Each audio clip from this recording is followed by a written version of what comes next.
김지의 돌직구쇼에 오신 여러분 반갑습니다. 김지입니다. 전 오늘도 저희 돌직구쇼 오픈 스튜디오 앞에 나왔습니다. 정부가 기습적으로 부동산 규제 대책을 발표했습니다. 6억 이상의 이 주택담보대출을 일괄적으로 막아버린 겁니다. 당장 분양을 앞두고 있었던 사람들, 그리고 집을 계약했던 사람들, 전세 끼고 집을 사려던 사람들은 이 대출이 받지 못해서 이 계약을 취소해야 하는 상황까지 발생하고 있습니다. 이 정부의 기습적인 대책을 두고 정치권에서도 갑론을박이 많습니다. 잠시 후에 이야기 나눠보겠습니다. 전 비가 오나 눈이 오나 매일 아침 이곳에서 여러분을 기다리겠습니다. 김지의 돌직구쇼 지금 라이브로 시작합니다. 잠깐만요.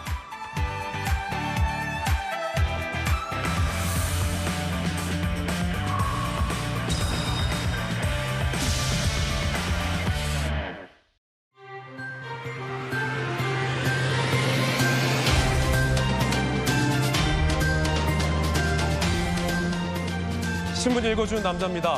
한강변을 바라보면서 아마 젊은 세대들의 고민은 같을 겁니다. 저 많은 집 중에 내 집은 없구나 라는 생각들 할 겁니다. 정부가 주말에 기습적으로 부동산 규제 대책을 발표했습니다.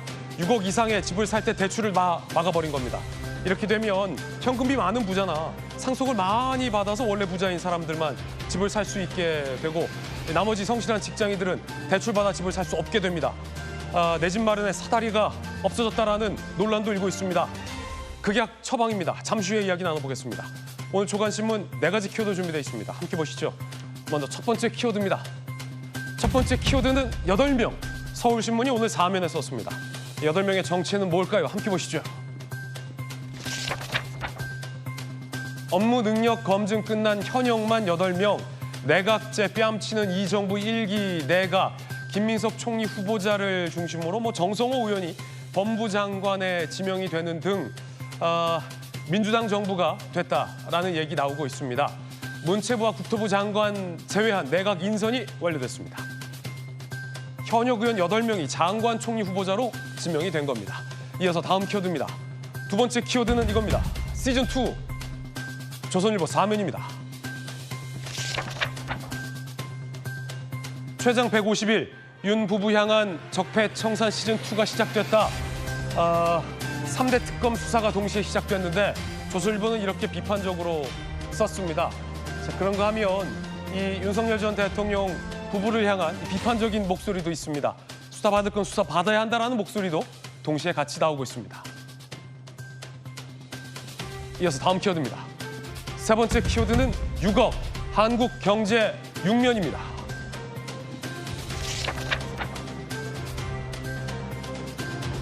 (6억) 이상 대출 금지, 이 초강수에 호가 깎아도 집 산다는 문의가 없다. 일단 폭등했던 이 서울 집값은 주춤하게 하는 데 효과가 있었습니다. 그런데 문제는 이 대출을 빌려서라도 내 집을 마련하겠다라는 일반 서민들의 꿈까지 꺾였다라는 점에 있습니다. 상속 자산이 많거나 기존에 현금이 많던 이 부자들은 정부의 이런 대책에도 웃고 있다는 겁니다. 역차별 논란이 이른바 일고 있습니다. 잠시 후에 이야기 나눠보겠습니다. 이어서 다음 키워드입니다. 네 번째 키워드는 10조, 중앙일보 경제면 1면입니다.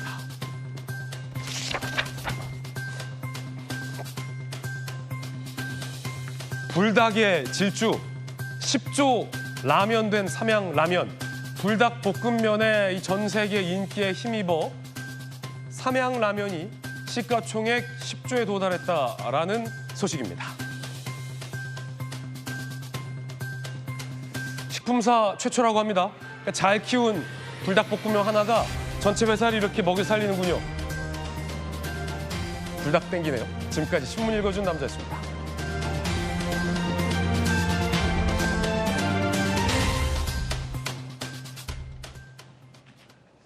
저희 채널A에서의 불닭볶음면 같은 김지의 돌직구쇼 시작하겠습니다. 오늘 함께 하신 분들 소개해드리겠습니다. 오늘도 큰 법전 들고 나온 정법전 정혁진 변호사님, 검사 출신의 우리 곽규태 의원 나오셨습니다. 네, 안녕하십니까. 민주당 법률위 부위원장을 맡고 있는 조기현 변호사님, 그리고 민주당의 최고위원 출신 박성민 전 최고 나오셨습니다. 어서 오세요. 오늘 가장 중요하고 뜨거운 뉴스 이슈는 과연 뭘까요? 주제 공개합니다.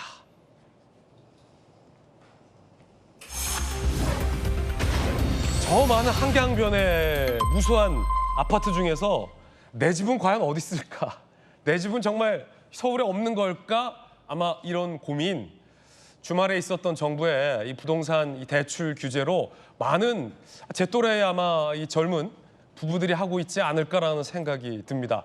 정부가 집값 폭등을 잡기 위해서 유례 없는 초강수 칼을 꺼내 들었습니다. 그런데 여러 가지 역차별 논란도 낳고 있어서 오늘 뜨거운 논란의 대상입니다.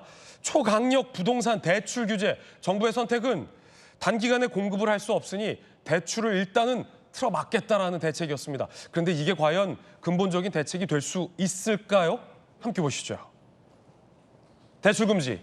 6억 이상 집을 사기 위해서 빌리는 대출을 막은 겁니다. 야, 이렇게 되면요.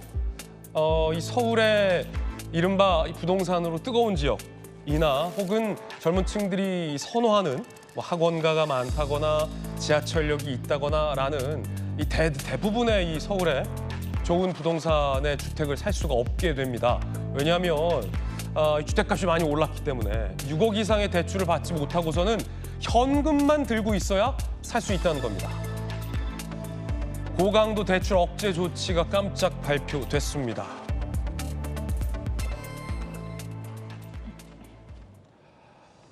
문제는 이 대상이 정상적인 아파트 분양 진행 중에 이 중도금이나 잔금을 마련하기 위한 사람들에게도 이 대출 제한이 적용이 돼서 많은 사람들의 발등에 불이 떨어진 상황입니다.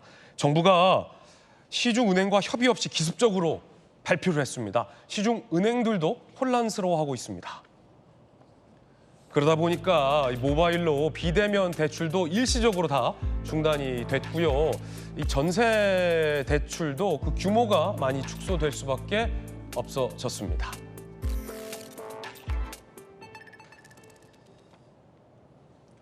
여러 가지 논란입니다. 대통령실의 대변인 브리핑도 논란인데 처음엔 대통령실 대책이 아니다라고 선을 그어서 시장의 혼란을 초래했다가 불과 몇 시간 만에 긴밀히 조율하고 있다라고 말을 바꾼 겁니다. 자, 대통령실 강유정 대변인 입장 한번 들어보시죠. 제가 알기로 다른 보고가 특별히 없었고요. 지금 기재부에서 아마 일련의 흐름들을 보고 만들어진 그런 일종의 대책성이라고 보고요. 그로 인한 거는 저희가 뭐 특별히 입장을 갖거나 어떤 방향성을 제시하거나 이런 부분이 아니라는 것. 그래서 어떤 식의 효과를 가지고 올지 좀 지켜보고 대응이 필요하다면 대통령실의 반응도 나오지 않을까 싶습니다.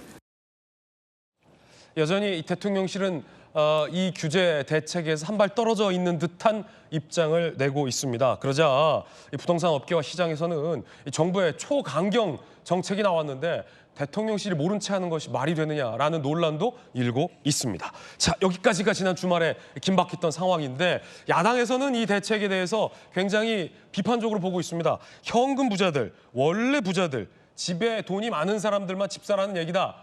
라는 비판이 나오고 있는데 곽기택 의원님, 야당이 이렇게 비판하고 있는 이유는 뭡니까? 예, 지금 이재명 정부 들어와서 물론 아파트값 상승에 대해서 극약 처방을 해야 되는 필요성은 있었겠죠.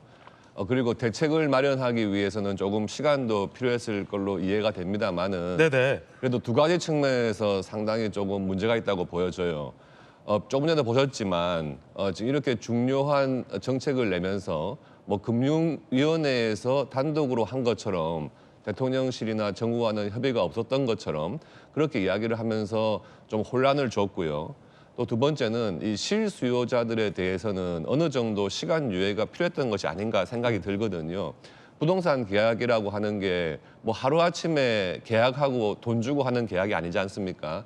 최소한 한 달 내지는 두 달 정도는 이 시차가 걸리게 마련인데 지금 실제로 실수요자들이 본인의 자산 규모와 또 대출 계획 같은 거를 세워서 이 부동산 구입을 하는 건데 그런 부분에 있어서 일종의 예고도 없이 무슨 범죄자를 소탕하듯이 당장 이렇게 대출 규제하는 것은 그로 인해서 피해를 보신 분들의 그런 피해는 누가 감당할 것인지 이런 부분에 대한 아무런 좀 대책이 없는 것이 아닌가 하는 좀 우려가 들고요. 그리고 이게 부동산 특히 서울 강남 상구의 고가 아파트에서 시작되는 이 부동산 가격이라고 하는 것은 실제로 그 해당하는 수요에 대한 대책이 필요하다고 보여져요. 예. 지금 실제로 외국인들이 국내 지금 주택의 한 10만 채 정도를 보유하고 있다는 건데 절반 이상이 이 중국 자본이라는 거거든요. 이 외국인들은 외국에서 대출을 받은 자금으로 국내에서 이 상승에 해당되는 부동산에 투자를 하는 건데 이런 부분들에 대해서 보다 근본적인 대책을 마련해야지 이게 실수요자들한테 피해를 주는 대책은 좀 문제가 아닌가 하는 생각이 드는 거죠. 실수요자에게 피해를 주는 대책, 야당이 이렇게 정부 대책을 비판하는 이유는 그만큼 정부의 이번 대출 규제가 초고강도였고 기습적이었기 때문입니다. 예를 들어 이런 사례들도 지금 언급되고 있는데 야당에서는 이 30대, 40대 부부가 모처럼 내 집을 마련하기 위해서 이 계약을 했다는 거죠. 그래서 계약금을 쏘고 아파트를 계약을 했는데 이 집값이 워낙 비싸니까 대출을 받아서 계약을 했어요. 근데 주말에 갑자기 이렇게 예고 없이 대출이 막혀버려서 이 부부 같은 경우는 배액 배상을 하고 이 가계약금 등을 물어줘야 할 판이다. 근데 이런 거에 대한 대책이나 뭐 예고가 전혀 없었다 이런 비판들인 것 같은데 어떻게 보세요? 일단 이런 대책을 시행함에 있어서 누구나 알고 있고 누구나 예상하는 대책이라면 효과가 없겠죠. 특히 주당 상승률이 1%에 이른 정도의 불장이 형성된 시점이라면 이런 대책 발표에 있어서는 기밀성이 핵심입니다. 이제 그런 불가피한 측면이 있고 그래서 적어도 그 대책 발표 당일까지 계약한 분들에 대한 구제책은까지는 있기 때문에 근데 그 이후에 사시는 분들은 대출을 통해 집을 사는 것은 어렵게 됐죠. 근데 저는 이번 대책과 관련해서 나오는 그 논리 국민의힘 의원님 몇 분이 말씀하시는데 그러면 결국에 이제 현금 있는 사람만 집 사는 세상이 됐다 이런 방식으로 국민들을 불안케 하는 발언은 적절하지 않은 것 같습니다. 옳지 않다. 예. 왜냐하면 뭐 실제 지금의 이 부동산의 비정상적인 상황은 결국에 이 다주택자 이상의 어떤 현금 여력이 있는 사람들이 주도하고 정부가 그걸 뒷받침하는 정책 자금을 풀어서 유동성을 확대하고 그거에 불안 심리를 느낀 실제 실수요자들이 소위 말하는 영끌까지 하면서 이 따라가는 방식으로 해서 이 급상승하는 국면이 형성이 되는데 빚으로 빚을 갚는 이 구조를 끊어내지 않으면 결국 서울 집값은 계속 커질 수밖에 없고 그래서 보호해야 될 실수요자는 집을 못 산다고 하는 그 층은 영원히 사실 사지 못합니다. 산다고 해도 6억 이상, 10억 이상 대출을 안고 사는데 결국에 그걸 감당할 수 있는 사람을 서민이라고 할 수 있는 걸까요? 그래서 한 번쯤 결단이 필요한 시점이다. 이런 규제를 통해서 집값을 안정시킬 것이냐 아니면 대출을 이런 식으로 계속 확대하는 식으로 해서 이 가계부채의 불안감을 안고서라도 계속적으로 집값이 상승할 거라는 기대를 갖고 집을 사도록 해주는 것이 정부가 할 일이냐. 이 두 가지 선택과의 이 상황에서 결단을 한 겁니다. 이런 과거의 대출 규제 정책을 역대 민주당 정부에서도 쓰긴 했지만 이런 정책까지는 나가지 못해서 결국에 이제 애매한 결과 그러다가 보수 정권에 들어서면 다시 집값이 안정이 되고 그러면 다시 또 부양책을 써서 올라갈 수 있는 효과를 만들어 놓으면 다시 민주당 정부에서 집값이 또 올라가는 이런 악순환을 이제는 끊을 때가 됐다는 결단이 필요했던 시점이고요. 네. 아마 이게 어쨌든 이 효과로 인해서 일단 거래의 1% 상승 국면은 꺾였고 호가를 낮추기 시작했고 당분간은 이 효과가 분명히 발휘될 겁니다. 그 과정에서 이 세제 관련 대책이라든가 공급 대책은 이미 이재명 정부의 공약 사항으로 공급을 통해서 이 집값을 안정시키겠다. 수요를 억제하는 방식의 부동산 정책을 쓰지 않겠다는 부분을 분명히 했기 때문에 이런 부분들이 같이 융합이 된다면 장기적으로는 집값 안정을 이룰 수 네. 있는 효과적인 대책이었다. 이렇게 평가를 하는 게 맞지. 이로써 이제 실소유자 서민들은 집을 살 수 없는 국면이 됐다. 이렇게 평가하고 비판하는 것은 전형적인 혹세무민이라고 봅니다. 양측의 의견 전해드리고 있습니다. 그런데 정부의 이번 부동산 규제에 불공정 논란이 일고 있습니다. 3040 맞벌이에겐 날벼락이란 겁니다. 이모 씨 30대는요 맞벌이 직장의원인데 정부 대책 발표 이후 이사 계획이 취소됐습니다. 직장인이 대출 없이 잠실 아파트로 이사하는 건 불가능한데 상환 능력에 상관없이 족쇄를 채워버리는 건 말이 안 된다. 맞벌이들이 열심히 대출 갚아가면서 집을 좀 한번 마련해 볼까 했는데 정부 대출 금지로 이게 무산됐다는 거죠. 김모 씨 40대 맞벌이 직장인. 부모한테 물려받을 게 없는 평범한 청년층은 월급으로 집 살 방법이 아예 사라진 것이다 라며 정부 대책을 비판하고 있습니다. 실제 공인중개사가 인터뷰돼 있는데요. 현금 많은 부자들만 연락이 온다는 겁니다. 들어보시죠. 많게는 100억까지도 가지고 계신 새로운 고객분들도 한 3팀 정도 문의가 기회인 것 같다. 좋은 금매 물건, 혹시 그런 물건이 있으면 좀 연락을 달라. 오늘 같은 경우에 70억 넘는 집을 보고 왔잖아요. 대출 그렇게 많이 안 받으시고 5, 6억 정도 갖고 계신 분이었고 한강부만 보시는 현금 부자들만 사실 움직일 수 있는 시장이 되는 거고요. 결국에는 이제 초양극화가 이제 더 심해진다라는 거죠. 바로 이 불공정 이슈가 지금 논란입니다. 더욱이 이번 정부 대책엔 자국에서 이 돈을 빌려서 돈을 싸갖고 오는 이른바 이 중국인 등 외국인들에 대해서는 전혀 규제의 대상이 아니라 안 그래도 이 중국인들 현금 부자가 서울의 알짜배기 집들을 싹쓸이하고 있는 건 아니냐라는 시장의 불안감이 있었는데 외국인들만 더 집을 살 수 있게 됐다라는 불공정 논란도 포함이 되어 있습니다. 정혁진 변호사님 어떻게 보십니까? 글쎄요, 이제 금융위가 발표를 했을 때 거기에 대해서 대통령실에서 대변인이 이 금융위 발표는 대통령실과 조율한 것이 아니다라는 식으로 처음에 이야기했잖아요. 네네. 그 이야기는 뭐냐면 이번에 대출 규제한다라고 한 정책 자체가 문제가 많다라고 하는 것을 대통령실도 인정하고 알고 있는 것이 아닌가, 저는 오히려 그런 생각이 듭니다. 제가 기사를 쭉 찾아보니까 우리나라 경제학을 대표하는 한국경제학회 회장을 지내셨던 분이 뭐라고 이야기했느냐. 이런 식으로 대출 규제하는 거는요. 현금 부자만 더 부자로 만드는 최악의 정책이다. 이렇게까지 이야기를 했어요. 그런데 단순한 현금 부자가 아니라 여기에다가 외국인을 더 부자로 만드는 그러한 정책 아닌가? 저는 그런 생각이 들고요. 뭐 극단적으로 이야기하면 국부 유출적인 그러한 성격도 있는 것이 아닌가. 왜냐하면 이런 식으로 대출을 규제하면 진입장벽만 더 높아져가지고 결국은 있는 사람만 살 수 있는, 그다음에 외국에서 돈을 쉽게 빌릴 수 있는 사람들만 살 수 있는 그러한 그들만의 리그가 만들어지는 거 아니겠습니까? 직장인들, 물려받은 거 없는 직장인들이 열심히 벌어서 대출 갚으면서 집 살 수 있는 길은 아예 사라졌다. 제가 봤을 때 민주당은요, 원죄가 있어요. 어떤 원죄가 있느냐.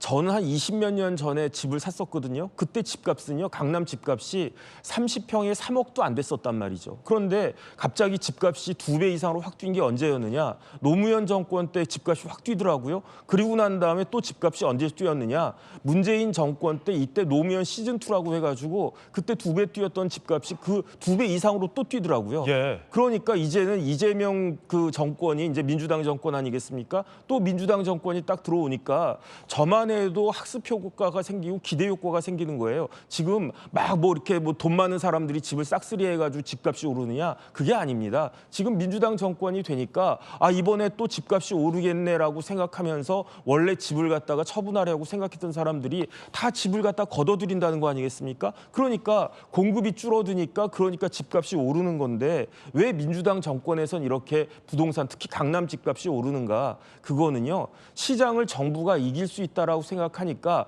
그러니까 반시장 정책을 하니까 오히려 역효과로 집값이 원래 정상적으로 요만큼 올라가야 되는 게 이렇게 올라갔던 거 아니겠습니까? 그런데 이번에 이런 대출 규제 그런 정책을 전격적으로 급하게 해야 될 그런 것인가? 오히려 전격적으로 해가지고 오히려 더 그 부작용만 더 커진 것이 아닌가? 조금 전에 앵커도 이야기했지만 부부가 이제 맞벌이 해가지고 예. 그렇게 하면 500만 원씩만 벌어도 한 1,000만 원 버는 그런 가구들도 있단 말이에요. 그런데 그런 가구들이 뭐 소득은 있어도 자산이 있습니까? 현금이 있습니까? 없단 말이에요. 그러니까 은행에서 돈을 빌려가지고 차근차근 갚아 나가야지라고 생각했던 그런 실수요자들한테 날벼락이 떨어진 것이 아닌가? 저는 그런 생각이 들고요.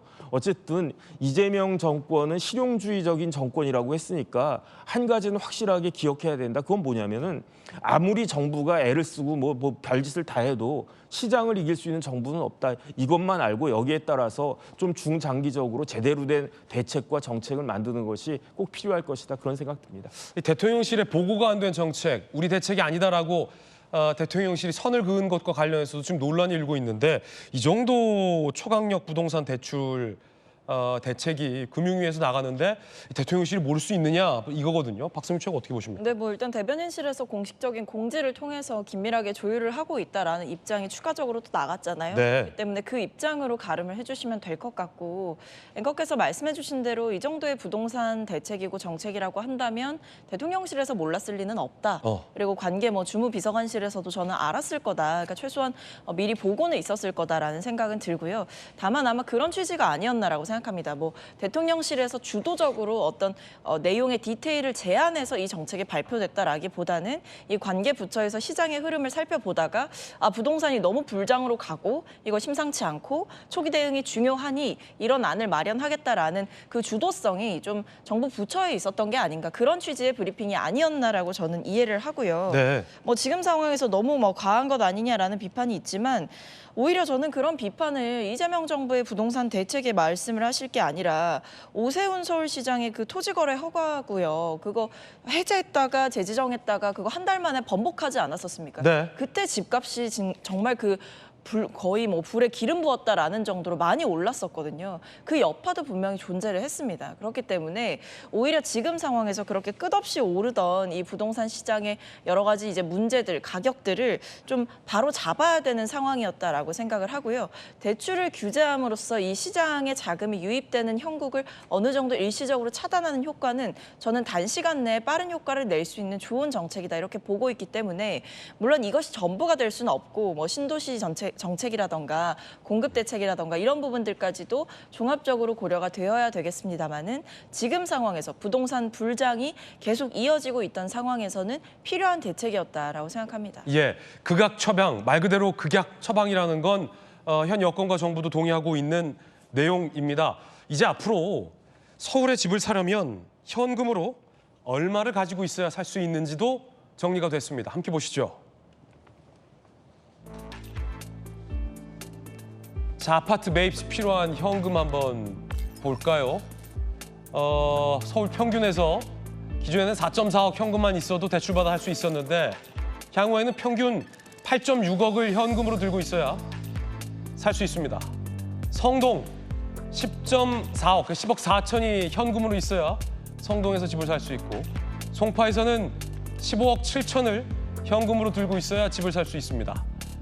마포에서는 8억 8천을 현금으로 들고 있어야 집을 살 수 있고요. 양천에서는 8억 3천을 현금으로 들고 있어야 집을 살 수 있게 됐다. 이렇게 되면 이번 대책으로 사실상 대출 없이는 집을 살 엄두가 많은 서민들은 안 날 것 같습니다.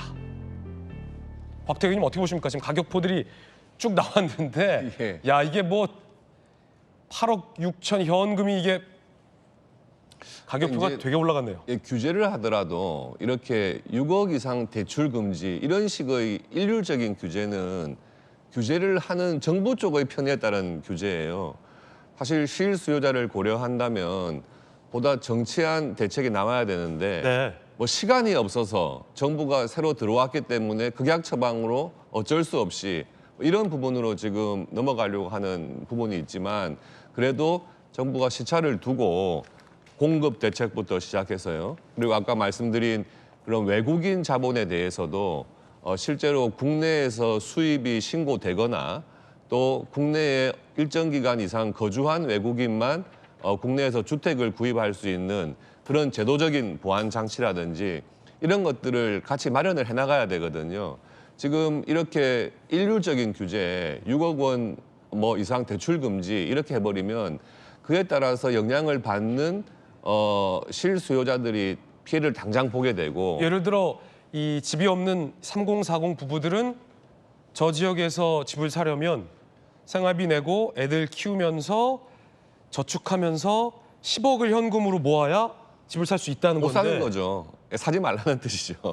예, 그러니까 뭐 맞벌이 부부가 급여는 충분하고 또 그리고 아이들을 어떻게 좀 교육 환경이라든지 교통 측면 이런 것 고려해가지고 인기 있는 아파트 단지에 가고 싶어하는 실수요자들은 일단 아파트 사지 말라는 신호와 마찬가지인 거죠. 10억을. 예, 그렇습니다. 그러니까 지금 나온 대책은 아주 그 고가의 아파트에 대해서 현금으로 충분히 살 수 있는 그런 사람들에 대해서는 대책이 안 되는 거고요. 사실은 그런 부류 때문에 지금 강남 3구의 특정 아파트 단지의 가격이 올라가면서 그것이 수도권 아파트의 가격을 상승시키는 요인이 되거든요. 그런 부분으로 봐서는 이런 일률적인 규제가 과연 효과가 있을지도 장기적으로 예. 한번 살펴봐야 될 문제인 것 같습니다. 근본적인 대책이 되지 않는다라는 지적 거듭 주고 계신데 조경 변호사님 가장 큰 고민은 이 40대 부부들이 현금을 10억을 어떻게 모아요 앞으로 한 30년 일하면서 저금해도 10억 모으기가 쉽지 않은데 그럼 아예 서울에는 집을 사지 말라는 메시지로 시장에 읽힐까 봐 그 점이 가장 논란인 것 같아요. 어떻게 보십니까? 일단 그 전제가 이 두 가지가 있는데 첫째는 이 정책 대출 규제가 그대로 계속 유지된다는 전제가 하나가 있을 때 성립될 수 있는 얘기고 두 번째는 서울의 집값은 그렇죠. 계속 오른다라는 전제가 있을 때 그럴 경우에 그럼 우리는 결국 못 사겠네라는 게 성립이 되겠죠. 근데 적어도 이번 정책은 최근에 어떤 급등세를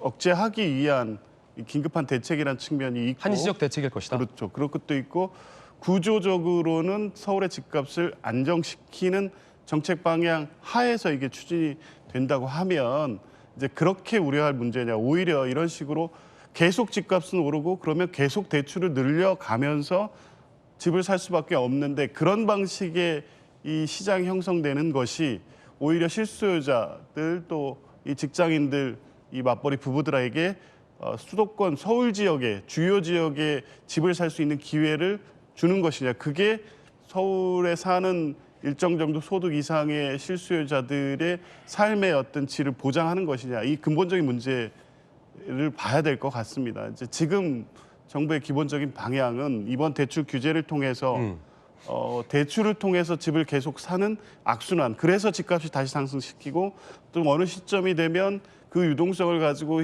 그런 분들이 또 시장을 주도하면서 집값을 계속 올려가고 또 불안감을 느낀 사람들이 계속 또 대출을 늘려가면서 따라붙는 이 시장의 악순환 고리를 끊겠다는 것이기 때문에 장기적으로는 집값 안정을 목표로 하고 있습니다. 그 이후 과정에서 공급을 확대하고 대출 관련돼서 실제 핀셋 대책으로 내놓아서 실수요자 중심의 대책도 마련될 것으로 보고요. 그럴 경우에는 오히려 지금같이 서울의 집값은 계속 오를 거기 때문에 뭐 강남 3구, 뭐 마용성 이 정도는 아닐지라도 내가 사고 싶은 지역에 집을 살 때 과연 대출 없이 집을 살 수 있겠느냐 이런 우려는 지금 그렇게 너무 걱정하시지 않으셔도 된다고. 이것이 오히려 서울의 집값 안정에 전에 없던 어떤 새로운 출발점이 될 수 있다. 저는 그렇게 보시는 게 지금의 어떤 대책의 의미를 좀 새롭게 보는 시각이라고 봅니다. 네, 여러분은 어떻게 생각하십니까?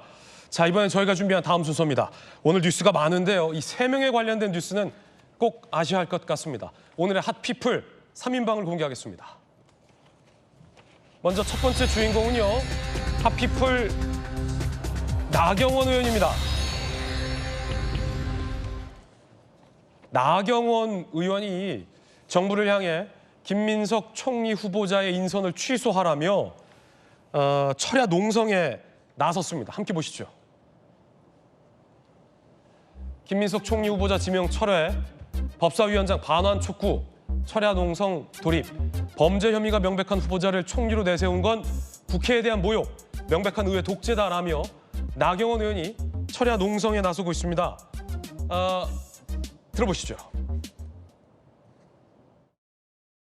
청문회를 하다 보니까 이거 해도 너무하다.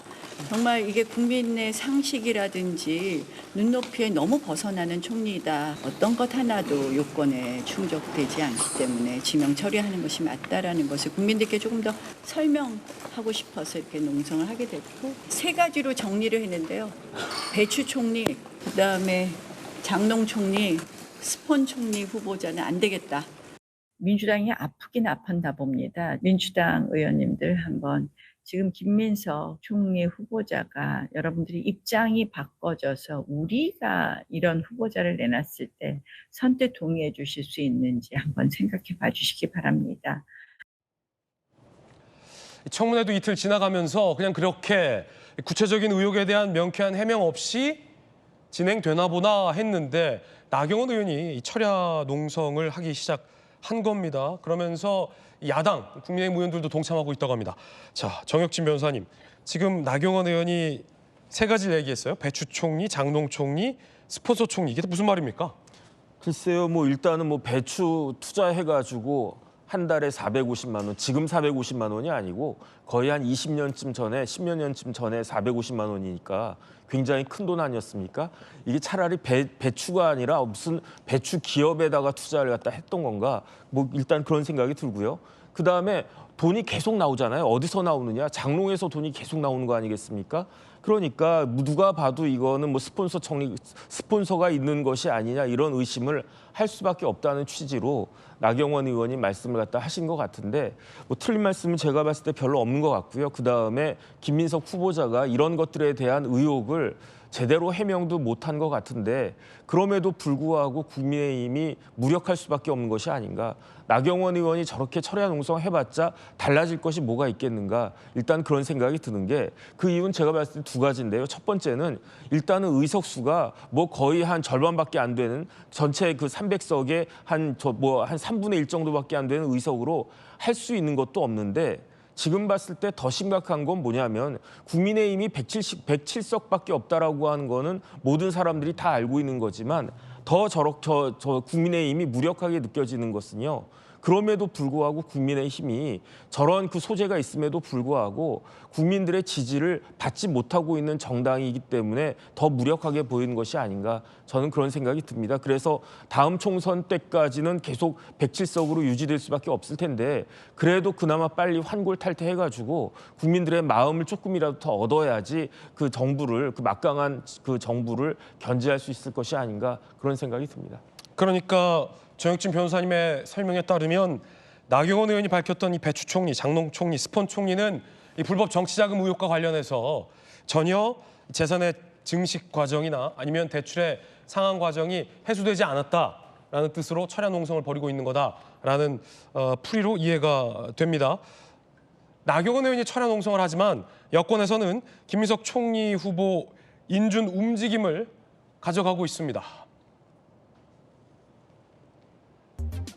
자, 7월 3일 본회의 상정할 예정이에요. 송원석 원내대표, 인사청문회 우겨대면 장땡, 인준되면 다음 장관 도덕성 검증은 무용지물이다. 자, 박성훈 원내대변인, 부적격 총리 밀어붙이고 야당 협박하는 게 이재명식 협치냐라고 반발했습니다. 자, 그러자 박홍근 민주당 의원이 이렇게 얘기했습니다. 나경원 의원의 철야 농성에 대해서 웰빙 김밥 먹고 스벅 커피 마시고 덥다고 탁상용 선풍기 틀고 캠핑이냐 바캉스냐 단식도 철야도 아닌 숙식 농성은 희귀하다라며 비꼬은 겁니다. 박선민 전 최고 어떻게 보십니까? 그러니까 저는 이제 나경원 의원의 어떤 뭐 여러 가지 항의성 주장은 뭐 야당 측에서 할 수 있는 주장이다라고 생각을 하면서도요.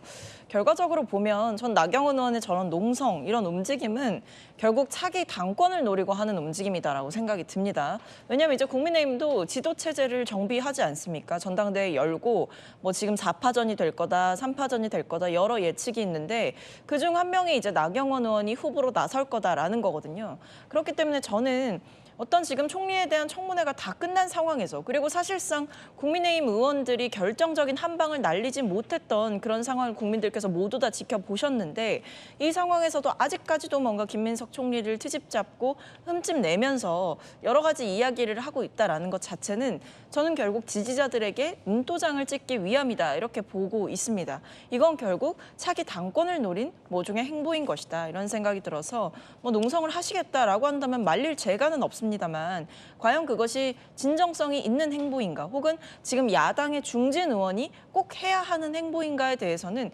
되돌아보시면 좋겠다. 오히려 지금 당 내부에 있는 내용을 수습하는데 앞장서서야 되는 게 아닌가라는 생각이 드는데요. 자, 이 김민석 총리 후보자 야당 청문위원인 우리 곽규택 의원님, 네. 청문회 이틀간 활약하는 거 저희도 뉴스로 보도해드렸는데 나경원 의원 철야 농성에 어제 함께 하고 오셨다죠? 예, 어제 저도 일요일 뭐 오후 저녁까지 함께 했는데요. 조금 전에 나경원 의원 말씀하신 것 중에 뭐 정리해서 말씀드린다고 하면 입장을 바꿔놓고 생각한다면 과연 민주당에서 김민석 후보자에 대해서 어떤 태도를 취했을까, 여기에 모든 것이 다 압축적으로 들어있다고 보여지거든요. 김민석 후보자가 지금 본인 스스로 6억 원에 대해서는 현금으로 자기가 국회의원 세비 외에 소득이 있었다 이렇게 설명을 하면서 그에 대한 자료는 전혀 내지 못하고 있고요. 또 6억 원 현금이라는 것에 대해서도 상당 부분이 정치인으로서의 지위를 이용해가지고 출판 기념회를 해가지고 돈을 모았다는 거거든요.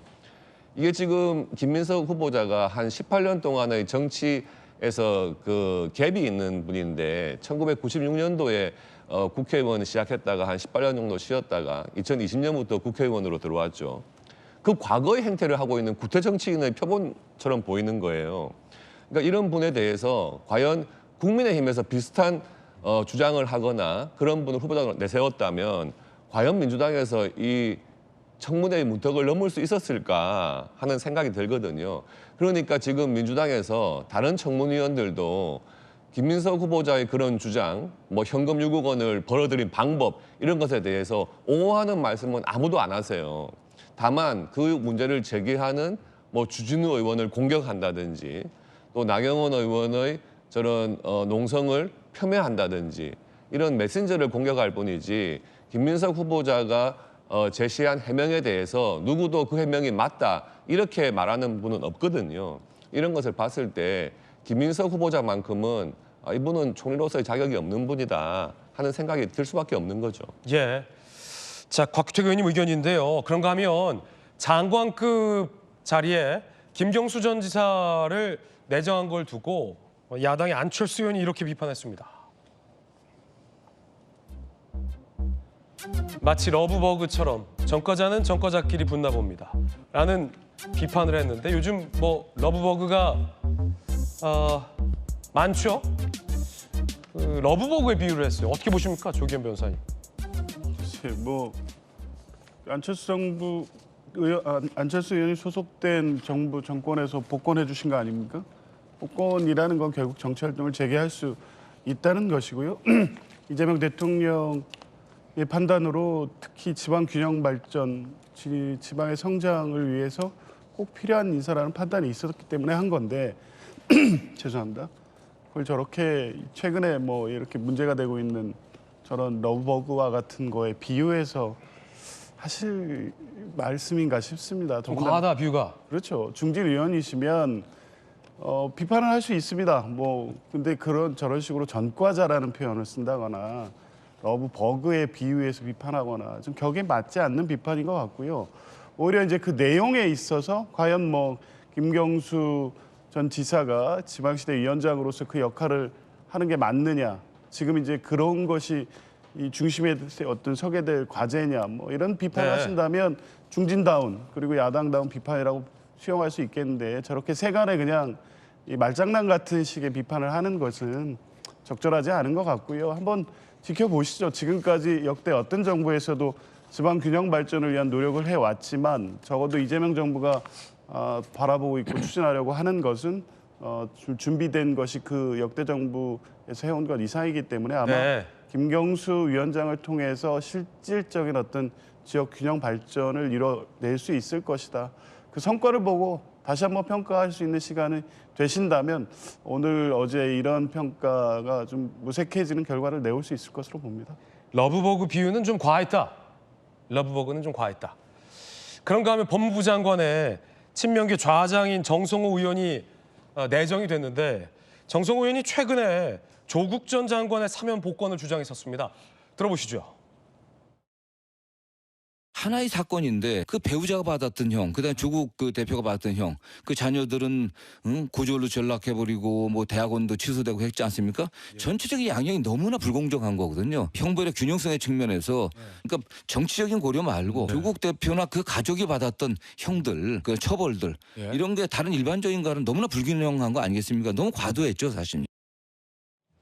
네, 정혁진 변호사님, 앞서 뭐 안철수 의원이 이제 러브버그 이야기를 해서 이재명 대통령, 김경수 전 지사 뭐 전과자 붙어 다닌다 이거 좀 과했다. 조경 변호사님 말씀도 좀 주셨는데 정성호 의원이 이제 조국 전 장관의 사면 복권을 최근에 주장했었단 말이죠. 혹시 네. 법무부 장관이 되시면 조 전 장관에 대해서 뭐 사면 복권을 건의하는 거 아니냐, 추진하는 거 아니냐, 어떻게 보십니까? 글쎄요, 뭐 사면 복권은 대통령의 전속적인 권한이니까 대통령이 거기에 대해서 행사하실지 여부는 지켜보면 될 것 같은데, 근데 한 가지만 말씀드리면 이건 뭐 옆에 곽규택 의원 그 검사 오래 하셨으니까 더 잘 아시겠지만 조국 전 대표의 혐의와 그 형이 균형이 맞는 것인가 안 맞는 것인가 제가 봤을 때는요 오히려 일반적인 경우보다 더 형이 감경된 형이라고 저는 생각을 하거든요. 그런데 마치 과다한 형이 있었고 그렇기 때문에 사면이 필요하다 이런 말씀을 하시는 것은 조금 법조인 출신으로서 하실 말씀은 아닌 것 같다라는 생각이 제가 들고, 그다음에 저는 그래도 그 정성호 의원이 그 법무부 장관 후보자로 지명된 게 그 일단은 법조인이고 하시니까 그다음에 합리적인 분으로 알고 있고, 그다음에 이제 이재명 대통령하고 사법연수원 동기인데 나이는 더 많단 말이에요. 그다음에 연수원 다닐 때 같이 뭐 노동법 연구회 같은 것도 같이 하고 그렇기 때문에 정성호 의원 본인도 그렇게 말씀을 하셨지만 이재명 정부의 레드팀이 돼야 됩니다.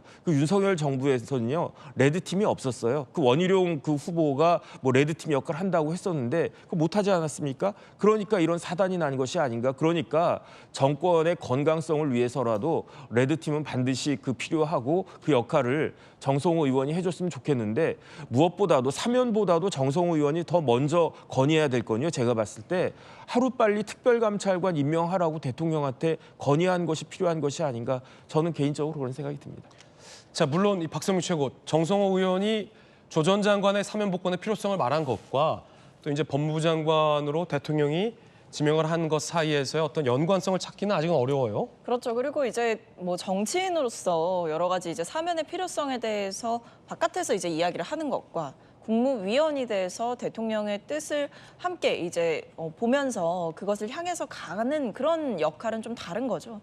그리고 특히 이제 정부에 들어가게 되면 특히 사면권이라던가 인사권이라던가 이런 부분들은 전적으로 대통령의 권한이기 때문에 그 부분에 대해서는 사실 대통령의 뜻이 가장 중요한 부분이 되는 것이지, 이것이 정성호 의원이 바깥에서 한 이야기를 가지고 뭔가 벌써부터 예단을 하기는 좀 어려운 대목이 있다라는 생각이 들고요. 오히려 정성호 의원께서 이제 폭넓게 뭐 사법개혁과 관련한 특위도 여러 번 하셨었고, 그리고 법조인 출신이시고 합리적인 분이시고 하니까 지금 이 이재명 정부의 중요한 과제 중에 하나인 사법개혁 그리고 검찰개혁 이런 부분들에 대해서 권력기관에 대한 개혁을 추진함에 있어서 중요한 어떤 동료가 되어줄 것이다. 이 부분이 가장 크지 않았을까라는 생각이 듭니다. 그래서 저는 굉장히 적임자가 적절한 곳에 가게 되셨다라고 보고 있습니다. 네. 자, 오늘의 뜨거운 인물 함께하고 있습니다. 첫 번째 주인공은 나경원 의원이었습니다. 오늘의 핫피플 두 번째 주인공은 누굴까요? 만나보시죠. 자, 바로 미국의 트럼프 대통령입니다. 이란의 핵 문제를 어떤 미국의 개입으로 일단락 지은 데 성공한 트럼프 대통령이 이번엔 백악관에서 기자들을 만나서 북한 김정은과의 갈등을 풀겠다라고 밝혔습니다. 들어보시죠. Is it true that you have reached out with a letter to North Korea's Kim Jong-un? We'll get the conflict solved with North Korea. I've had a good relationship with Kim Jong-un, and I've gotten along with him really great. So we'll see what happens. Somebody's saying there's a potential conflict. I think we'll work it out if there is. It wouldn't involve us. 노벨 평화상에 관심이 많은 것으로 알려져 있는 트럼프 대통령. 또 내년 중간 선거를 앞두고 뭔가 어떤 업적과 성과도 지금 필요한 미국의 대내적 상황인데, 일단 이란이 국제사회를 무시하고 핵 개발을 강행하는 것을 멈춰 세우는 데 성공했단 말이죠. 예. 그리고 나서 백악관에서 기자들을 만나서 했던 말이 곽태규 의원님, 북한 문제였거든요. 예. 김정은하고 나는 좋은 관계가 있다. 뭐 누군 잠재적 갈등이라고 했지만 그 내가 만나서 해결할 수 있다. 이란 문제 해결하고 북한 문제 해결하면 난 노벨상이다. 이런 얘기로도 좀 들리곤 하는데 우리 정부가 이때 좀 긴장해야 된다. 전문가들은 이런 지적도 하고 있어요. 네. 그러니까 지금 트럼프 대통령 입장에서 보면 이란에 미국이 군사적 개입을 해가지고 지금 이스라엘과 이란과의 전쟁이 휴전된 상태니까 네. 본인의 역할이 굉장히 컸다. 이것을 지금 홍보하고 싶은 심정이겠죠. 근데 여기에 지금 북한 핵 문제 또 김정은과의 관계가 이제 대비되다 보니까 그것도 쉽게 해결할 수 있는 것처럼 이야기는 했습니다. 그렇지만 지금 2019년 미국 회담 이후에 지금 대화는 단절된 상태고 지금 북한의 이 핵 문제라고 하는 것은 또 이란의 그 핵 문제와는 차원이 좀 틀린 문제거든요. 그런 부분에 대해서 굉장히 신중한 좀 접근이 필요한 시점일 것 같고요.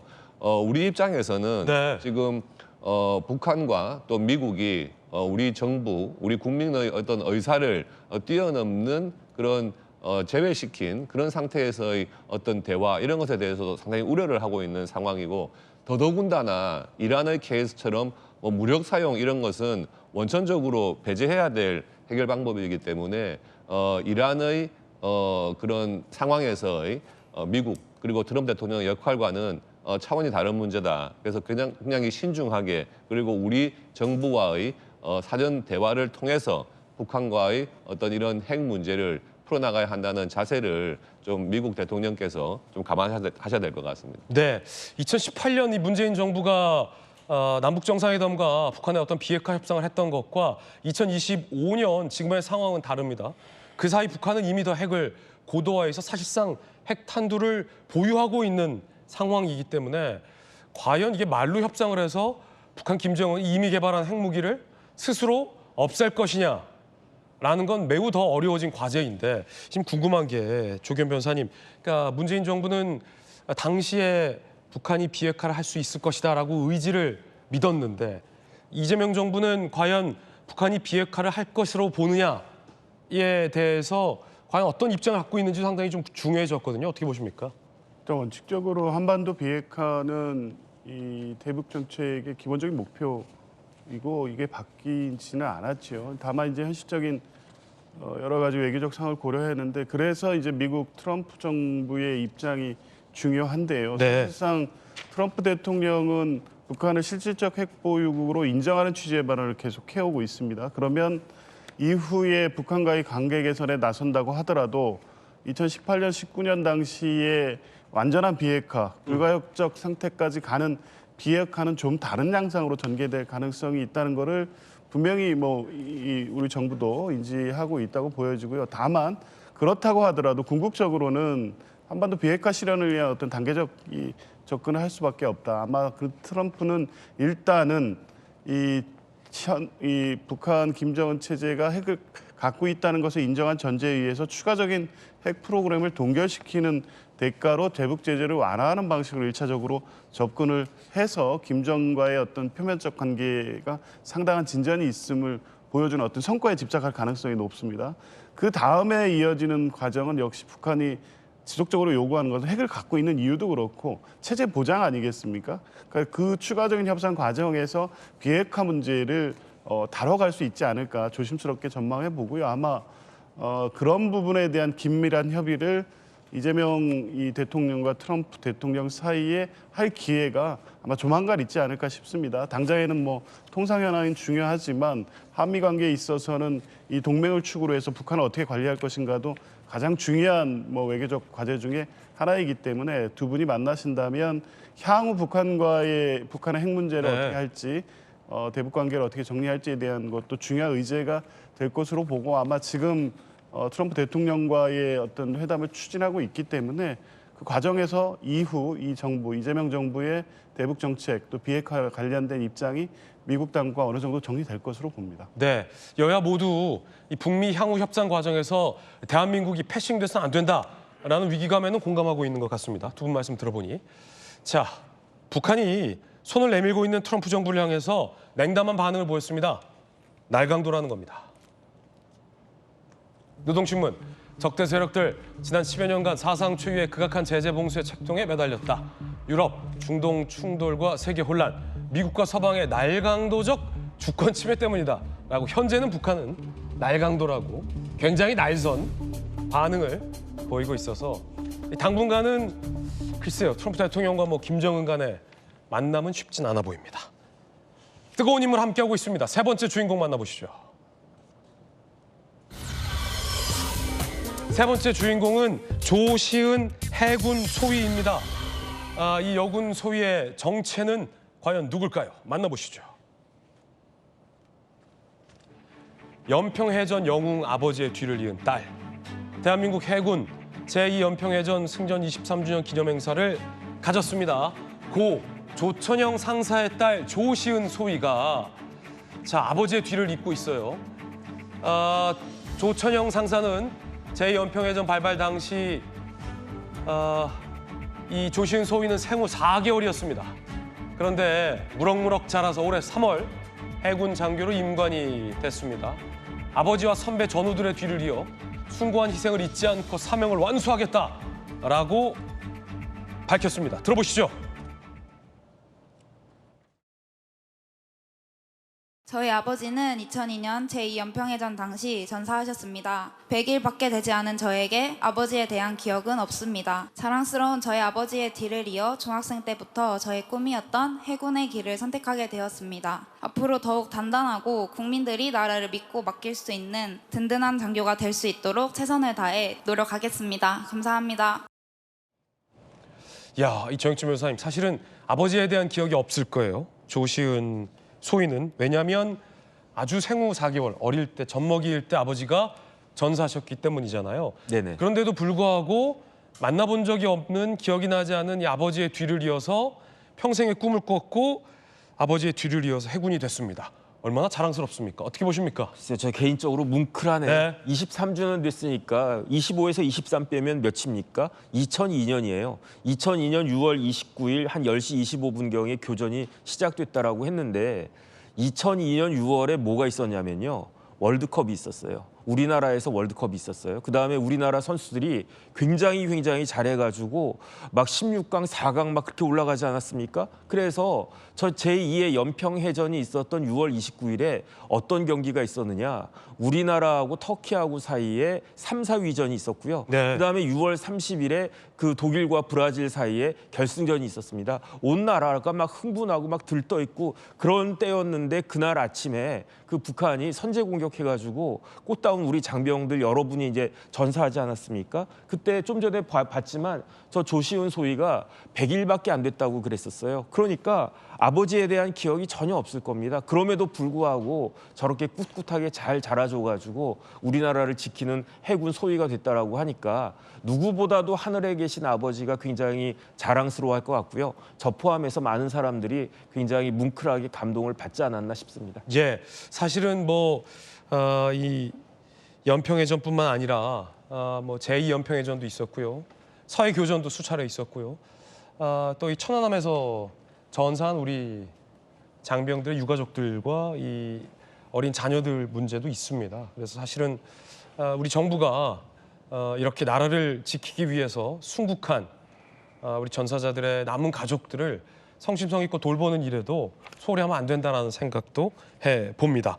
우리 조시은 해군 소위가 굉장히 자랑스러운 인터뷰 장면도 보내드렸는데 앞으로도 또 아버지의 뒤를 이어서 든든히 우리나라를 지켜주는 또 멋진 군인으로 자리 잡기를 응원하겠습니다. 감사합니다. 자, 이번에 저희가 준비한 다음 순서입니다. 앉아서 세계여행 가실 준비 되셨습니까? 시작합니다. 앉아서 세계 속으로 시작하겠습니다. 첫 번째 여행지는 이탈리아로 가보겠습니다. 이탈리아 베네치아에서 열린 아마존 창업자 제프 베이조스의 2박 3일간의 결혼식이 막을 내렸습니다. 결혼식을 2박 3일 동안 해요. 트럼프 대통령의 장녀 이방카, 빌 게이츠, 유명 연예인의 모습도 보입니다. 이렇게요. 초호화 결혼식이었던 만큼 경제적 효과도 엄청났다고 합니다. 이탈리아 관광부에 따르면 한화 1조 5,300억 원 규모라고 합니다. 하지만 이 결혼식 지역 주민들의 터전을 뺏는 오버 투어리즘을 우려하는 시민단체 항의가 거셌습니다. 이에 결혼식 장소를 외곽으로 변경했지만 시위대의 열기는 사그러들지 않고 계속되었다고 합니다. 박성 최고, 이 결혼식의 하객들이 굉장히 화려합니다. 네, 그렇죠. 이제 아마존 창업자 제프 베이조스의 결혼식인데요. 네. 그러니까 정말 말씀해주신 대로 기간도 굉장히 길었고 베네치아에서 열린 결혼식이긴 한데 사실상 통째로 빌렸다라고 봐도 무방할 정도의 스케일과 그 기간이었던 것 같습니다. 그래서 말씀해주신 대로 참석하신 하객들이 이제 굉장히 다양하고 연예인부터 유명 인사들이 200명이 넘게 이제 참석을 대거했다라고 알고 있고요. 그 외에도 인근공항 3곳 곳에 전용기 90대가 있고 베네치아 데우나에 수상 택시 30여 대가 동원이 됐다라고 하고 네. 하객들은 뭐 최고 호텔에 다 뭐 여러 곳에 나눠서 숙박을 했다. 이 정도의 이 굉장히 큰 결혼식이었다. 이렇게 볼 수가 있겠습니다. 리오나르도 디캐프리오라고 요즘 써야 되는군요. 저희 때는 레오나르도 디카프리오였는데 이게 원래 이름 발음과 좀 다르다라고 해서 표기법은 리오나르도 디캐프리오, 리오나르도 디캐프리오 이렇게 되겠는데 어려워요. 발음이 어려워요. 킴 카사디안, 뭐 오프라 윈프리 등등 뭐 초호화 하객들도 있고요. 경제 효과도 상당했다고 합니다. 우리 박성민 최고가 잘 설명을 해주었는데 전용기만 뭐 90대, 수상 택시가 뭐 30여 대, 최고급 호텔 5곳이 동원됐다. 1조 5천억 원 경제 효과까지 예상됐다고 합니다. 우리 정혁준 변호사님 결혼할 때도 한 이 정도 됐었죠? 저는 뭐 조그만하게 해가지고 그다음에 뭐 한 번밖에 안 해봐가지고. 한 번밖에. 네. 이거 막말 아닙니까? 한 번밖에. 뭐 앞으로 또 하게 될 것 같지도 않고. 어허. 네, 어쨌든 뭐 대단하다는 그런 생각이 들고요. 네. 그다음에 그 오버 투어리즘으로 고통받아도 좋으니까 이왕이면은 다음번에는 서울에서 그 결혼식 했으면 어떨까 그런 생각도 듭니다. 그러니까요. 사실은 뭐 베네치아라고 하지만 조기현 변호사님 우리 저 김포에도 김포의 베니스, 김포 베네치아 있거든요. 네. 거기도 좋은데 그런 데 좀 오지. 좋습니다. 그러니까요. 우리 그런 데 오면 반대 안 하잖아요. 반대 안 하죠. 반대도 안 하고 이거 보면서 갑자기 생각나는데 네네. 경제 효과 1조 5천억 원 얘기하지 않습니까? 거기 반대하는 저 베네치아 주민들한테 우리 저 모 의원님 가셔가지고 호텔 경제학을 가지고 좀 설명을 좀 해주시면 납득이 좀 쉬울 것 같다는 생각도 드네요. 갑자기 호텔 경제학까지. 자, 이탈리아였습니다. 이번엔 앉아서 세계 속으로 영국으로 가보겠습니다. 출발하시죠.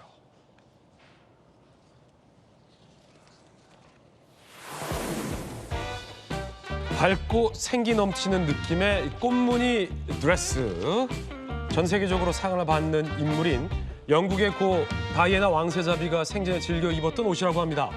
해외 순방 때는 물론 아픈 아이들을 만나는 행사 때 자주 입어서 돌봄 드레스라는 별명도 당시에 붙었다고 합니다. 이번에 열린 경매에서 52만 달러, 하나로 무려 7억 원에 낙찰돼서 화제입니다. 드레스를 낙찰받은 여성, 연시인, 기쁨을 감추지 못하는 모습까지 포착이 되었습니다. 자, 그런가 하면 이번엔 노르웨이로 가보겠습니다. 노르웨이가 발칵 뒤집혔습니다. 노르웨이 왕세자비의 20대 아들이 성폭행 등 20건이 넘는 범죄 혐의로 재판에 넘겨질 위기에 처했기 때문입니다. 피해자 수는 2자릿수에 달하는 것으로 조사돼 파장이 커지고 있습니다. 노르웨이 왕실은요, 법적 절차를 밟고 있는 중이며 추가로 언급할 내용은 없다. 짤막한 입장을 내놓았습니다. 한때 국민 도련님으로 불렸던 마리우스의 범죄 논란에 노르웨이 국민들은 큰 충격에 빠졌습니다.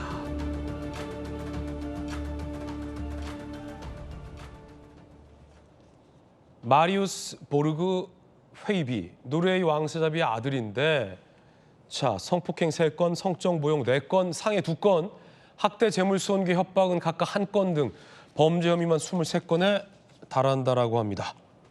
자, 이게 뭐 노르웨이에서 국민 도련님으로 불렀다고 하는데 이 뭐 범죄 혐의가 상당합니다. 검사 출신이에요. 곽태규님 어떻게 보십니까? 저 그전에요. 다이애나 왕세자비가 입었던 저 드레스 있잖아요. 저게 80년대 후반에 아마 입으셨던 것 같은데. 그렇죠. 제가 그때 고등학생이었거든요. 저 드레스가 기억이 나요. 굉장히 너무 멋있고 그때 다이애나 왕세자비께서 굉장히 이렇게 대중적인 사랑을 많이 받고 그래서 그랬는데 저 화려한 저 옷이 저도 지금 기억이 아주 선명하네요. 이번에 예전에도 아마 저런 입었던 옷을 판매하셔가지고 자선 기금으로 내시고 했던 게 기억나는데 아마 지금 그때 그 기억이 다시 나는 옷인 것 같습니다. 그리고 지금 노르웨이 왕세자비의 아들 이분은 지금 그 왕세자비가 결혼하기 전에 이제 얻었던 아들이기 때문에 사실 왕실하고는 아무런 관련이 없고 공식 직함도 뭐 없는 사람인 것 같아요. 그런데 이제 이런 뭐 고위층에 있는 분들이 정말 이 범죄 경력이라는 것이 이렇게 지구 반대편에서도 화제가 될 정도다 하는 것은 참 시사하는 바가 크네요. 예. 현지에서도 아마 이제 수사 논란이 좀 일고 있는 것 같고 왕세자비의 뭐 장남이라 하더라도 이 같은 뭐랄까 이런 강력 범죄에는 뭐 수사의 예외는 아니죠 거기서도. 아, 그럼요. 예. 예. 필요하다면 뭐 특별 수사라도 받아야 되는 거 아니냐라는 논란도 일 걸로 보입니다. 자 이번에는요 미국으로 가보겠습니다. 앉아서 세계 속으로 다음 여행지는 미국입니다. 사람이 없어요. 테슬라 모델 Y입니다. 미국 텍사스주 기가 팩토리에서 나와서 자기 혼자 고속도로를 달립니다. 앞차가 느리게 달리자 차선을 바꿔서 추월하고요. 신호 대기 상황에선 서서히 감속도 스스로 합니다. 약 24km의 거리를 30분 동안 달린 뒤에 고객의 아파트 앞에 멈춰 서기까지 성공합니다. 테슬라가 세계 최초로 자율주행 자동차 배송에 성공했다는 소식입니다.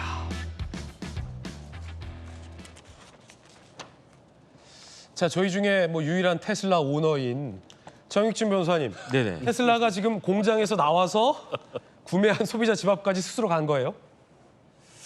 글쎄요, 저는 사실은 그냥 옛날에 크루즈 컨트롤이 있었잖아요. 스마트 크루즈 컨트롤도 아니고 그냥 일정한 속도로 쭉 가는 그것도 아주 대단하다, 신기하다 그렇게 생각을 했었는데 이제는 진짜 세상이 저렇게 바뀌었구나 저런 생각이 들고요. 그다음에 제가 그 테슬라 처음 타보니까 이거는 자동차가 아니라 그 말 그대로 모빌리티라고 하는 말이 더 어울릴 정도로 새로운 개념의 이동수단 아닌가 그런 생각이 들었었는데 진짜로 만약에 저렇게 된다라고 하면 운전을 하는 사람이 필요 없는 그런 혁신적인 그러한 그 기술이 또 발전된 것이 아닌가. 그러니까 일론 머스크가 세계에서 제일 부자가 됐구나 그런 생각이 들고 어쨌든 저걸 통해가 또 이런저런 많은 파생적인 효과들도 생기지 않을까 그런 생각 듭니다. 네. 자, 그런가 하면 일론 머스크가 트럼프 대통령과 최근 간신히 극적으로 화해를 했는데 또 이 이른바 트럼프 대통령의 대표 법안에 미친 짓이라며 비판을 했습니다.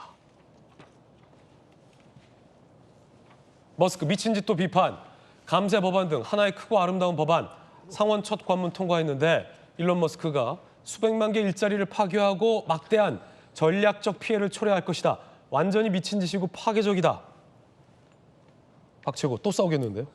그러니까 얼마 전에 봉합하지 않았나요? 얼마 전에 봉합했어요. 약간 부부싸움 보는 것 같기도 해. 이 둘의 관계는 뭔가 이제 애정의 관계를 넘어선 애증의 네네. 관계로 가고 있다. 애증의 관계다. 네, 이런 생각이 드는데 예. 트럼프 대통령이 또다시 이제 영린이 건드려지지 않을까라는 생각이 들거든요. 저번에도 이제 굉장히 좀 비속어를 섞어가면서 공격을 해서 그때도 트럼프 대통령이 격노하는 일이 있었습니다. 그때 또 트럼프 대통령이 머스크를 향해서도 굉장히 날선 비판을 내놓기도 했었는데 이번에 또다시 트럼프 대통령이 공개적인 어떤 비판을 하게 될지 봐야 될 것 같고 방금 뭐 제가 말씀드린 대로 머스크가 불과 지난 11일에 대통령에 대한 내 게시물들을 일부러 후회한다. 그것은 너무 멀리 나갔었다라는 말을 올리고 이를 통해서 봉합이 됐었는데 이게 그러게요. 불과 얼마 전이거든요. 근데 또다시 이러고 머스크가 또다시 후회하게 될지 아니면 영영 이렇게 멀어지게 될지 지켜봐야 될 것 같습니다. 원래 부부싸움은 똑같은 이유로 20몇 년째 계속하는 거거든요. 그렇죠. 똑같은 약간 뭐 말버릇이라던가 네. 뭐 어떤 행동이라던가 이런 걸로 이제 시작 반복이 뒤부터 짰다고. 되죠. 네. 많이 혼나셨나 봅니다. 아니 제 얘기는 아니라 보통의 형들 보니까 그러더라라는 거죠. 어쨌든 테슬라 소식까지 전해드렸습니다. 앉아서 세계 속으로였습니다. 자, 이번엔 저희 돌직구쇼가 최근에 선보인 새 코너입니다. 돌직구 강력반 시작할 텐데요. 첫 번째 소식은 요즘 강력한 벌레 러브버그 소식입니다. 이 러브버그가 죽지도 않고 또 찾아왔습니다. 더 강력해져서 찾아왔습니다. 퇴치 방법은 없는 걸까요? 김승희 기자가 취재했습니다. 인천 계양산 정상입니다. 검은 벌레들이 사방으로 날아다닙니다. 나무 계단을 둘러보니 잔뜩 사체가 떨어져 있고 바닥색을 알 수 없을 정도로 벌레가 수북이 쌓여 있습니다. 쓰레받기로 걷어내보지만 끝이 없는 벌레들. 등산객 몸에도 잔뜩 붙어 좀처럼 떨어지지 않습니다. 매 여름철 기승을 부리는 러브버그입니다. 전기 파리채 스파크도 안 튀어요. 너무 세서. 손으로 막 이렇게 헤쳐야 되고 막 입으로 들어가고 코로 들어가고. 도심 곳곳에서도 골칫거리로 전락했습니다. 이런 안에도 들어가 버려가지고 징그러워 하시는 분들도 있어서 저희가 그런 걸 계속 신경 써야 돼요. 지난해 서울시에 접수된 러브버그 관련 민원은 9,200여 건으로 1년 전보다 2배 증가했습니다. 잡고 나서 뒤돌아서면 또 있고 또 있고. 그냥 모기약 뿌리고 죽으면은 뭐 실제로 걷어내고. 손에도. 어머머. 놀러 오니까 어떻게 할 수가 없어요. 러브버그는 땅을 비옥하게 하고 곤충의 먹이가 되는 익충이어서 살충제보단 친환경적인 방법으로 퇴치하는 게 권장됩니다. 물 한 컵에 구강청결제 3숟가락 정도를 넣고 이렇게 문틈이나 창틀에 뿌리면 러브버그가 덜 들어오는데요. 이 대신에 그 주방 세제를 3방울 넣는 것도 비슷한 효과를 낼 수 있습니다. 밝은 색을 좋아하는 특성상 어두운 옷을 입는 것도 도움이 됩니다. 채널A 뉴스 김승입니다. 돌직구 강력반 시작하겠습니다.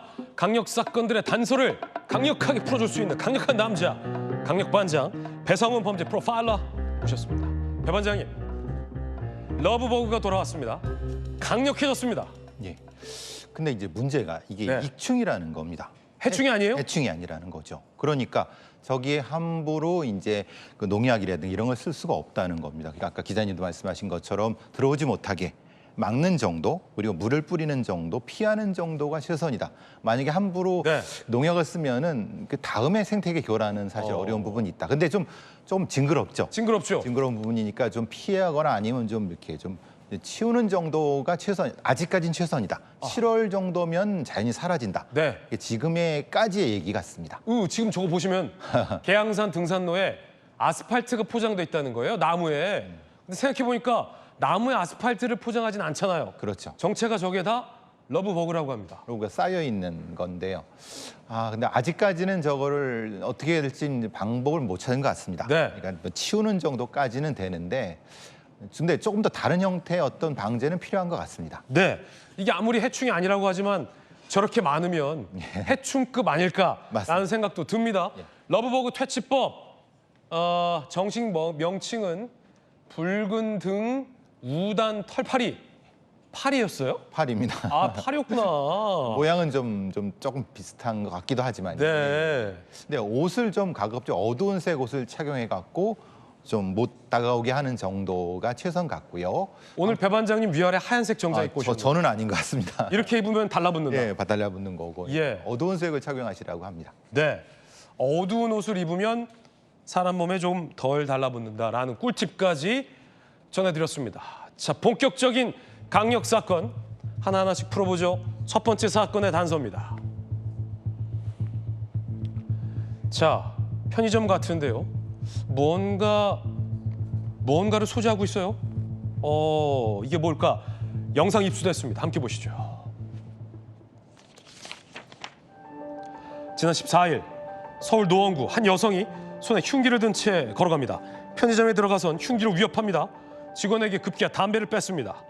담배를 떨어뜨리자 계산대에 흉기를 둔 채 줍기도 합니다. 어딘가 어설픈 모습. 담배를 몇 갑 더 건네받고는 돈도 요구합니다. 비닐봉투에 담아서는 유유히 떠납니다. 담배 9갑과 현금 2만 원을 뺏은 여성. 결국 범행 20여 분 만에 주거지에서 검거됐습니다. 이 여성의 정체는 뭘까요? 편의점 직원의 이야기 잠시 후에 들어보시겠습니다. 배 반장님, 뭔가 좀 어설퍼 보이는데 여성이 흉기로 지금 편의점 직원을 위협하는 상황이에요? 예, 어설퍼도 무장강도죠. 무장강도다. 예, 왜냐하면 흉기를 소지하고 금품을 갈취했기 때문에 무장강도인데, 근데 너무 어설퍼요. 핵심적으로 두 개는 이제 그 흉기를 팔 바깥으로 내밀어요. 보통 그렇지 않습니다. 왜냐하면 반격을 당하기 때문에 그래서 몸에 붙이는데, 그리고 또 하나는 이제 다 무기를 떨어뜨렸다고 자기도 모르게 칼을 내려놨어요. 그러니까 이거는 뭐 초범이라고 하기도 너무 어설픈 형태가. 너무 어설프다. 예. 근데 이제 저기 강취한 것도 담배, 한 9갑. 그러니까 총량 한 5만 원도 안 되는 형태가 네. 있고 현금도 한 2만 원 정도 되니까 총에서 뭐 그렇게 많지는 않은데 문제는 흉기를 소지했다는 거예요. 만약에 그래서 점원이라든가 다른 사람이 다칠 수 있고 그리고 뭐 범인 본인도 다칠 수 있기 때문에 아주 위험한 그런 범죄죠. 지금 경찰이 좀 수사를 해봐야겠지만 60대 여성이면 사실 주변에서 흔히 볼 수 있는 뭐 우리네 어머니들 또래인데 왜 이 여성이 흉기로 이렇게 분명히 범죄입니다. 이렇게 찌르려고 하잖아요. 왜 이런 범죄를 저질렀는지 좀 수사를 해봐야 될 것 같습니다. 해봐야 되겠지만 요즘 이제 사회적으로 문제가 되고 있는 게 범죄 고령화 문제입니다. 60대 분들이 그러니까 이제 나이가 전체적으로 이제 베이비 부모 세대가 이제 은퇴하면서 노인 빈곤율이 높아지면서 나타나는 광범위하게 나타난 것 같습니다. 네네. 60대 남성 여성 상관없이 강력 범죄에 너무 어설퍼요. 그래서 제가 다시 말씀드리면 저거는 매우 위험하고 해서는 안 되는 범죄인데 범죄 고령화가 진행되는 건 맞는 것 같다. 그래서 이건 사회적 차원에서 다시 한번 검토해 봐야 되겠지만은 경찰의 대응 부분은 사실은 뭐 체포하는 건 그게 어렵지 않습니다. CCTV를 찾아가면 금방 돼서 20분 만에 잡았기 때문에. 바로 붙잡았거든요. 근데 문제는 체포하려고 하니까 흉기를 휘둘러 갖고 특수공무집행 방해죄가 추가가 된 거죠. 추가가 됩니까? 당연히 경찰의 체포를 방해하면 특수공무집행 방해가 되니까. 그러니까 저렇게 돼서 자해를 하는 경우도 있고 공격하는 경우도 있어갖고 그러니까 예측이 안 되는 겁니다. 상황이 점점 뭐 걷잡을 수 없이 커질 수가 있다. 그렇죠. 그러니까 편의점에 하는 행동은 별거 아니고 그냥 좀 어설퍼 보이는데 그 자체를 그렇게 보면 안 됩니다. 경찰의 대응은 전체적으로 총체적으로 대응을 해야 되는 거죠. 왜냐하면 어떤 상황이 벌어질 수 있기 때문에 지나가는 아이를 공격할 수도 있고 주민을 공격할 수도 있고 지금 보시면 그럼 이동하면서도 칼을 들고 왔다 갔다 하지 않습니까? 그러니까 저건 매우 위험한 범죄인데 저렇게 그냥 쉽게 보시면 안 되는 거죠. 쉽게 보면 안 된다. 다시 한번 생각해 보게 됩니다. 편의점 직원은 얼마나 무섭고 황당했을까요? 들어보시죠. 칼에 저쪽으로 휘둘리더라고요. 그래서 저 놀라서 피했는데 너무 놀라서 이제 아무 생각이 잘 안 들더라고요. 그냥 최대한 자극하지 말고 원하는 거 들어주는 쪽으로 해야겠다는 생각하고 담배랑 현금이랑 목재를 달라고 하셔서 그대로 드렸더니 손을 담아서 가져가려고 하다가 넘치니까 봉투를 달라고 해서 이 편의점 직원의 어떤 대응이 적절했습니까? 최대한 자극하면 안 되겠다라고 해서 일단은 시키는 대로 응했다. 예, 맞습니다. 절대 자극하시면 안 됩니다. 어설퍼 보인다고 제압하거나 뭐 이렇게 하면 안 됩니까? 어설픈 것 같지만 흉기는 어떤 형태로 다가와서 본인을 다치게 할 수 있습니다. 다만 필요한 건 혹시 쿠션이라든가 아니면 몸을 보호할 수 있는 것 있지 않습니까? 밑에 같은데 그걸로 왼손 같은데 조금 있었으면 돌발적인 흉기 공격을 방어할 수가 있거든요. 길거리에서 마찬가지입니다. 가방이라든 걸 몸 안쪽으로 해서 돌발적으로 그러니까 범인들은 자기가 당황하면 공격을 할 수 있거든요. 그러니까 이 부분은 조금 좀 부족한 것 같습니다만은 자극하지 않은 건 확실하게 잘하신 것 같습니다. 그러니까 저 돈은 사실 다시 회수할 수가 있고 경찰에 신고하면은 사건은 해결되는데 핵심은 다치지 않는 겁니다. 다치지 않는. 본인 다치지 않는 방향으로 해야 됩니다. 네, 첫 번째 사건이었습니다. 이번엔 두 번째 강력 사건의 단서를 만나보시죠. 두 번째 단서는 이겁니다. 자, 누군가가 경찰에 붙잡혀서 들어오고 있는데 어떤 사건일지 함께 보시죠. 18년 만에 해결된 사건입니다. 11억 원을 빼돌렸던 은행원 18년 만에 붙잡혔어요. 2007년으로 거슬러 올라갑니다. 국내 시중은행에 근무했던 이 사람 대출 관련 서류를 허위로 조작해서 11억 원을 떼먹고 필리핀으로 도주했습니다. 지난해 9월 18년 지났으니 괜찮겠지 싶었을까요? 이 사람 행정 서류 발급 목적으로 필리핀 이민청을 방문했는데 인터폴의 적색 수배자 신분이 발각된 겁니다. 지난 27일 18년 만에 강제 송환됐습니다. 자, 바로 이 장면이 18년 만에 붙잡혀서 한국으로 잡혀오는 최근 모습입니다. 야, 이게 18년이 지났지만 이런 범죄는 소멸되지 않는군요. 당연히 소멸 안 되고 국가는 저런 범죄를 절대 잊지 않습니다. 반드시 그 기록에 놓고 추적하고 있습니다. 본인은 아마 국가가 잊었을 거라고 생각했을 겁니다. 그러니까 본인이 필요한 뭐 서류를 가서 뭐 잠깐 띄우면 되겠지라고 하지만 이미 적색 수배가 됐기 때문에 이민청, 필리핀 이민청과 한국의 코리안 데스크가 협업을 해갖고 대기하고 있었고 그 이민청에서 바로 체포하게 된 상황에서 송환하게 된 부분입니다. 예전에는 저런 형태의 어떤 그 은행원들이 그 현금을 가지고 외국으로 빼돌린 다음에 자기도 외국으로 도망가서 잘 먹고 잘 산다는 얘기가 있었습니다만 예. 최근은 한국의 경찰은 절대 이런 거를 봐주지 않습니다.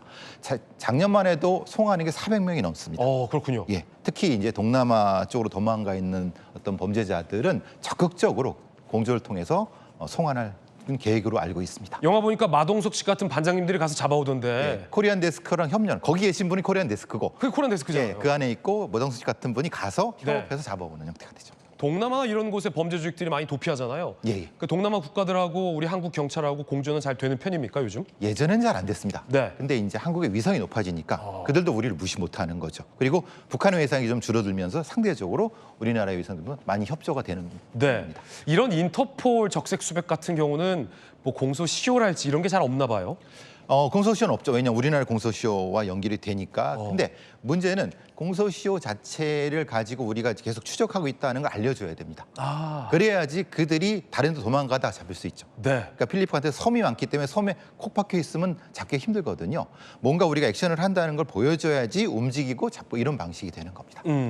11억 원이 18년 전 11억 원이면은 지금보다 굉장히 큰 값어치의 그렇죠. 돈이었잖아요. 지금으로 따지면 뭐 한 10배 더 될 것 같은데 야, 이거 다 지금 받아내지 못할 것 같아요. 환수는 어렵겠지만은 네. 혹시 모르겠습니다. 왜냐하면 필리핀에 부동산이 있다고 하면 다른 법이 있을 수 있는 거고요. 저게 우리 서민들의 돈 아닙니까? 그럼요. 그 한 푼이라도 저렇게 하면 안 예. 되죠. 예.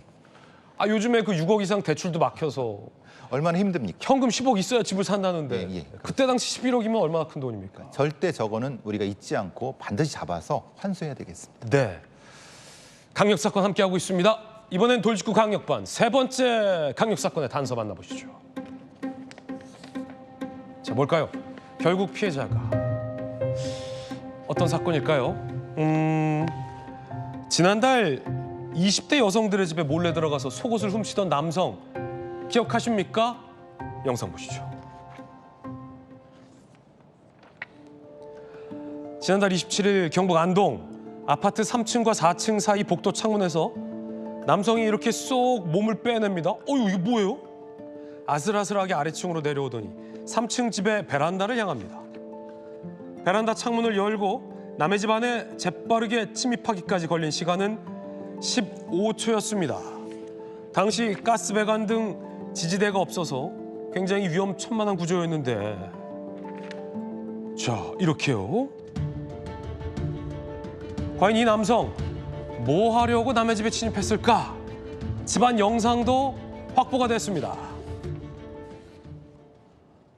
이어서 보시죠. 베란다 문이 열리고 남성이 들어옵니다. 한 손엔 신발을 든 채 뭔가를 찾는 듯 집안 곳곳을 살핍니다. 옷가지를 뒤적거리더니 여성의 속옷을 꺼내서 냄새를 맡곤 차곡차곡 쌓아서 챙깁니다. 화장실로 추정되는 곳도 둘러보곤 빠져나갔다는데 이 남성이요 하루 동안에 무려 3차례나 침입했다고 합니다.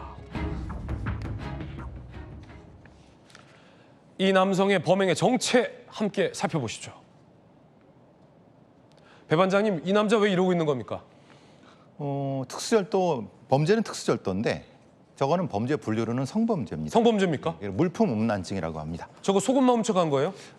속옷을 훔쳐가는 거에서 훔친 게 아니라 그대로 두고 냄새만 맡고. 냄새만 맡고? 더 싫어. 그러니까 후각과 촉각의 각성 때문에 드나들면서 하는 거고 훔쳐가거나 훔쳐가지면 이제 증거가 남으니까 그렇지 않는. 그러니까 매우 독특하죠. 약간 변태적인 성범죄입니까? 성도착증이고요. 성적 도착증이고 저거는 물품 음란증인데 저거 보시면 너무 자연스럽지 않습니까? 한두 번 왔다 갔다 한 게 아니죠. 저렇게 공포스러울 텐데도 저 공포를 성적 도착증 환자들은 이겨냅니다. 이야. 그 감각적인 것이 더 역치가 뛰어나기 때문에. 저걸 이겨내요? 예, 저 공포를 이겨내. 그러니까 보통 한 10몇 층도 손으로 올라갑니다. 예. 근데 그리고 이 손가락의 근육이 강합니다. 기어 올라갑니다, 진짜. 그러니까 상상을 초월합니다. 네. 그래서 이제 저런 범죄자들은 사실은 좀 오래 두고 관찰을 해야 됩니다. 오래 가둬놓고 관찰을 해야 됩니다. 왜냐하면 쉽게 저게 그 범죄의 증상이 사라지지 않습니다. 이 범죄 심리가 뭡니까? 지금 그러니까 사실은 저 3층에서 떨어질 수도 있는데 그 냄새 맡으려고 목숨 걸고 저기 들어가는 거 아닙니까? 예. 그 거기에 있는 지금 두 자매, 그러니까 아는 두 분이 그 같이 자취하는 분인데 그분들을 매일 관찰하면서 그분들과 마치 이제 좀 기분 나쁘실지 모르겠지만 같이 한다는 느낌. 아, 범죄의 타깃이 명백하게 있는 거군요. 예, 있고 관찰했고. 불특정 뭐 집, 절대 집하는 게 아니라. 집도 한 30m밖에 떨어지지 않았습니다. 네. 그러니까 매일 관찰하면서 그 피해자들을 마치 망상적으로 소유하겠다는 물품음란증의 성도착 증세입니다. 결국은 이 피해자만 피해를 입는 구조인데 왜 이런 얘기가 나오는지 함께 보시죠. 자, 지난 11일에 구속영장이 반려됐고요. 지난 16일에 구속영장이 기각이 됐고요. 지난 23일에 유치장 구치소 유치 신청이 기각됐다는 겁니다. 세 차례나 뭔가가 기각됐는데 피해 여성들은 누구 하나 죽어나가야 벌 받는 거냐. 사직서 제출하고 고향 가겠다라고 할 수밖에 없는데 이게 왜 다 번번이 그러니까 구속영장이 반려됐고 구속영장이 한 번 더 기각됐고 구치소 유치 신청도 기각이 됐다? 좀 너무 황당하실 겁니다. 이 각각이 검찰 단계에서 반려가 됐고요. 법원 단계에서 반려가 됐고요. 세 번째는 뭐냐면 스토킹 관련된 접근 금지 그 이상의 일정 시간을 유치할 수가 있습니다. 경찰에서? 위험 때문에 법원에 신청하는데 그것도 반려됐습니다. 왜 다 이렇게 다 풀어줍니까? 왜냐하면 지금 제가 말씀드리는 물품음란증이나 성도착증은 물리적인 공격이 아닙니다. 흔히 말하는 일종의 냄새라 이런 거는 그러니까 공포스럽기에는 물리적 공격이 아니라는 게 우리 법원의 판례입니다. 아니 이거는 사실은 집을 물리적으로 침입해서 나의 어떤 사적인 영역을 침범하는 건데 이건 물리적인 공격으로 봐야 되는 거 아닙니까? 그런데 아직까지 그렇게 우리의 법원은 이렇게 표현해 그런지 매우 보수적으로 바라봅니다. 그렇군요. 왜냐하면 범죄자의 인권 이렇게 표현하면 그런데 범죄 인권을 더 우선시합니다.